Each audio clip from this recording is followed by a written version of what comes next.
The Midas touch. Have you heard about it? It is an uncanny ability for making money in every venture. A Midas touch turns dust to gold. It can turn losses into profits and failures into successes. But then there is also the tainted touch. This is the opposite of Midas touch. With a tainted touch, gold becomes dust, profits become losses, and successes become failures. China has the tainted touch. Whatever it touches gets destroyed. And this phenomenon is manifested most in China's electric vehicle industry, which is why Egypt has distanced itself from China's electric cars. Hi and welcome. You're watching TFI Global, the foreign affairs and geopolitical analysis arm of the TFI Media Group. I'm Siddharth, your host. In this video, I will tell you how Egypt invited China to set up a massive EV plant in their country and then sent them back. Let's begin.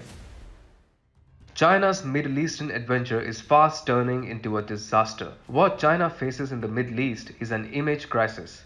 While the USA is facing its dilemma and crisis in the region, Russia is making rampant progress in establishing influence over the Arab world. China, until recently or perhaps still, considers itself an influencer in the Middle East. However, the latest setback to China has come from Egypt, which has shown the door to China's electric vehicle industry. 3 years ago, an unsuspecting Egypt had welcomed China's electric vehicle industry with open arms. In a post-COVID world, however, China is looked at as a menace and a headache that no country wants to entertain. So, China's crisis-ridden electric vehicle industry has now suffered a setback in Egypt. The Egyptian Ministry of Public Works announced in a statement on November 11 that negotiations with Dongfeng to produce the E70 electric car in cooperation with Al Nasser Automotive Manufacturing Company affiliated with the ministry have stopped. The ministry said the reason behind the halted negotiations was the inability to reach an agreement with Dongfeng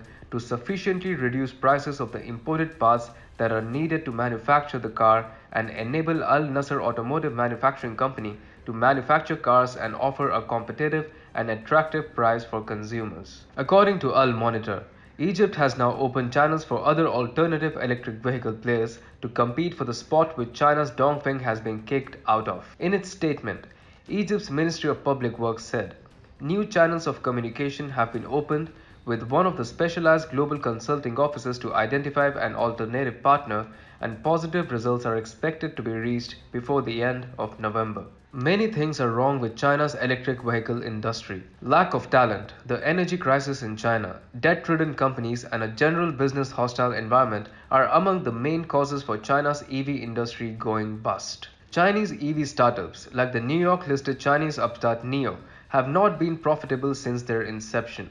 On top of China's EV woes, the power outages in China are destroying its capability and infrastructure to maintain a huge electric vehicle industry. Power blackouts in over 10 Chinese provinces across the Chinese mainland are likely to discourage the people of China from shifting to EVs. Meanwhile, the recent suspension of charging stations in parts of China kept some battery-powered cars off the roads. And then, despite the ridiculous amount of cash that is pumped into China's EV sector, major companies failed to take off. Evergrande Group had made it to the news last year over an unsuccessful EV venture.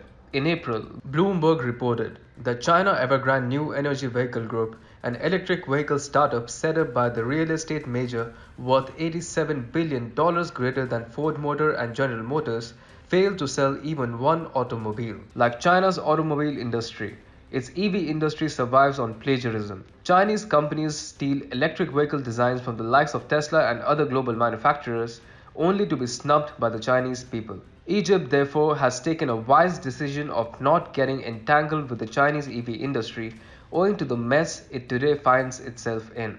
Egypt's snub to China could not have come at a better time.